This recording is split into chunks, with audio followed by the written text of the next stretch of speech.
Bezrat Hashem, on va continuer le char à Klalim, du Sefer Etzraïm. On avait vu que quand Hashem il a créé le monde, il a créé un point qui s'appelait le monde des Akudim, ça veut dire les attachés. Dans ce point, il y avait déjà 10 séphirotes, 10 émanations. Mais elles n'étaient pas visibles. On avait vu que ce monde des Akudim, il était le Keter du monde.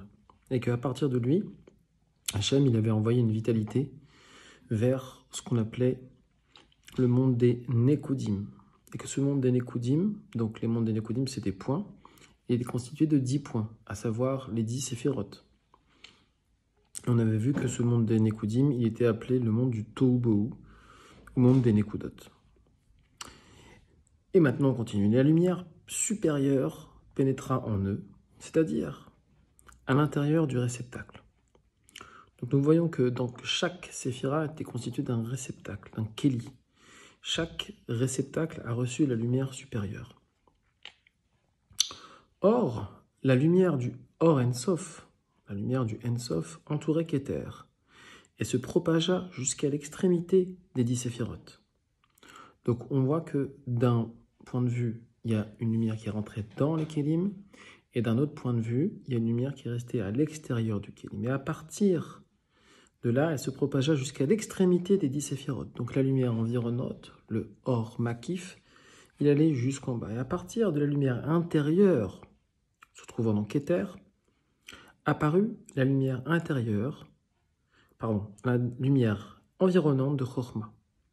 Et la lumière environnante de Keter devint une lumière environnante supérieure pour la lumière environnante de Chochma.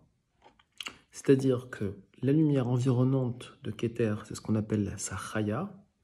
Eh bien, cette lumière, elle est devenue une yechida, une lumière supérieure environnante pour la chaya de Chochma. Ok ? Il en fut ainsi pour toutes. Donc, c'est-à-dire que quoi ? C'est-à-dire que la lumière qui entourait Keter, eh bien, elle se propageait dans Keter, elle est devenue sa lumière intérieure. D'accord ? Et ensuite, cette lumière intérieure est devenue une lumière environnante. La lumière environnante de Keter est devenue une lumière environnante pour Chochma, etc. Il en fut ainsi pour toutes les séphirotes. Cela signifie que ce qu'elle pouvait recevoir de la lumière qui brillait à l'intérieur de Keter resta en elle, par le secret de la lumière intérieure. Et le reste l'entoura par l'extérieur. Il en est ainsi de Keter envers Chochma, de Chochma envers Bina, de Bina envers les 6 extrémités, ensemble.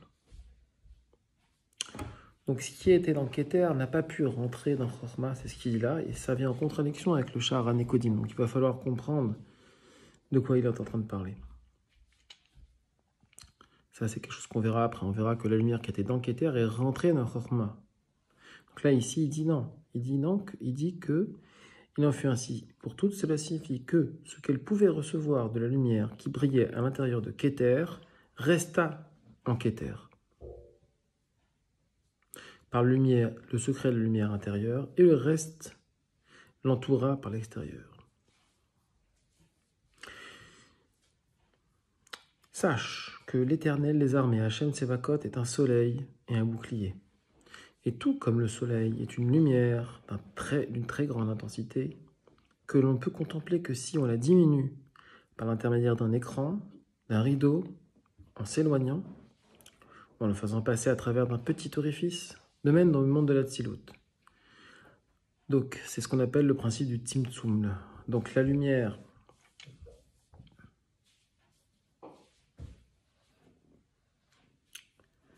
ne passant à travers aucun écran, lorsque la lumière de l'Ensof apparut dans Keter, elle ne put être supportée que grâce à un éloignement spatial. Cependant, de Keter vers Chochma, ce ne fut pas un éloignement, mais par l'intermédiaire d'un écran. Donc, qu'est-ce qu'il nous dit ici ? Il nous dit que Hachem Tsevakot, c'est un soleil et un bouclier. Qu'est-ce que ça veut dire ? Ça veut dire que Hachem lui-même, il est la lumière, et aussi il est le bouclier qui permet de recevoir cette lumière. De même que quand on étudie quelque chose et qu'on n'y est pas préparé, au début on ne peut pas le comprendre parce que c'est une grande lumière. Mais si on s'y prépare, alors on va pouvoir comprendre qu'est-ce que ça veut dire. Qu'est-ce que ça veut dire le Keter? Ça veut dire la volonté du monde. La volonté du monde, elle ne peut pas s'habiller dans notre sagesse. On ne peut pas prendre en nous toute la volonté du monde entier, mais on peut en prendre qu'une seule partie. Ok, donc sache que l'éternel des armées est un bouclier, et un soleil un bouclier. Et tout comme le soleil est une lumière d'une très grande intensité que l'on peut contempler que si on la diminue, eh bien aussi ici, dans le monde de la Tzilut, la lumière ne passant à travers aucun écran, lorsque la lumière de l'Ensof apparut dans Keter, elle ne peut être supportée que grâce à un éloignement spatial. Donc ça veut dire qu'il y a un éloignement spatial entre le Or Ensof et Keter. Cependant, de Keter vers Chokhmah, ce ne fut pas un éloignement, mais par intermédiaire d'un écran, c'est-à-dire à partir de la Yesod d'Arichanpin, qui est appelé écran. C'est-à-dire en fait que le Yesod du Keter, qui est cette dernière sphira, elle a formé un écran pour que le Keter il puisse donner la lumière vers Chokhmah. Ainsi, la lumière a diminué en intensité, et ainsi Chokhmah a pu recevoir sa lumière